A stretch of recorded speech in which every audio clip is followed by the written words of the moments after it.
અંકલેશ્વર શહેર એ division police મથકની હદમાં રહેતી મુસ્લિમ પંડિતાને શિક્ષક પતિએ 3 તલાક આપી માર મારવાની ધમકી આપતા પોલીસ ફરિયાદ નોંધાઈ છે. જેના આધારે પોલીસે ફરિયાદ નોંધી વધુ તપાસ હાથ ધરી છે.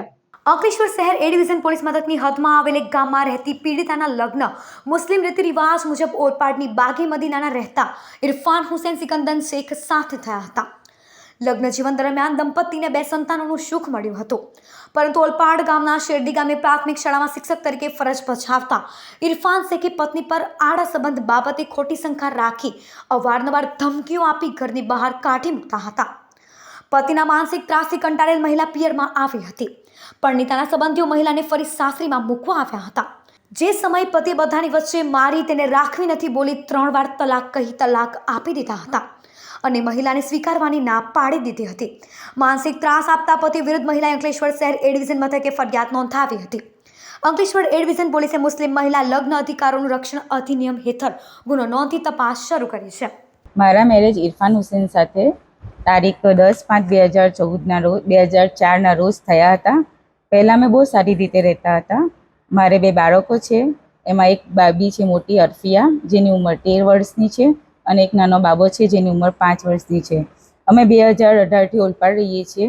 મારા હસબન્ડ ઇરફાન હુસૈન શેખ શેરડી પ્રાથમિક શાળા સુરત જિલ્લામાં નોકરી કરે છે. 2018થી એ મારી પર ખોટી શંકા કરે છે અને મને અફેર છે એમ કરીને ટોર્ચર કર્યા કરે છે. એમને પોતે જ 2 પર સ્ત્રીઓ સાથે અફેર છે. એના આધારે એ મારી સાથે ઝઘડો કર્યા કરે છે અને એ ઝઘડાના આધારે એમણે મને ઘરમાંથી કાઢી મૂકી છે. એમણે મને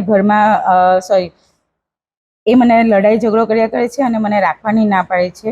તારીખ 12/6/25ના રોજ તેઓ ખોટી શંકાના આધારે મારી સાથે બોલાચાલી કરી હતી અને તેઓએ મને ઘરમાંથી કાઢી મૂકી હતી.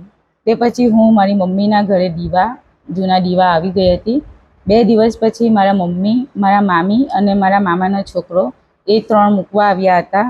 તો એમણે મને પહેલાં તો ઘરમાં ઘૂસવા ન દીધી અને મારા મામાના છોકરાએ એમને સમજાવતા એમણે સમજ્યા નહીં અને એમણે મને ત્યાં જ 3 તલાક 3 વાર બોલી ગયા. ફરી એમને સમજાવ્યા કે તમે ગુસ્સામાં છો, તમે શાંતિથી વાત કરો, પણ તેઓ કોઈ વાત સાંભળવા રેડી ન હતા અને એના આધારે એમણે પછી મને ફરી પણ 3 વાર તલાક બોલીને મને ઘરમાંથી કાઢી મૂકી છે. હમણાં હું મારી મમ્મી પાસે દીવા રહું છું.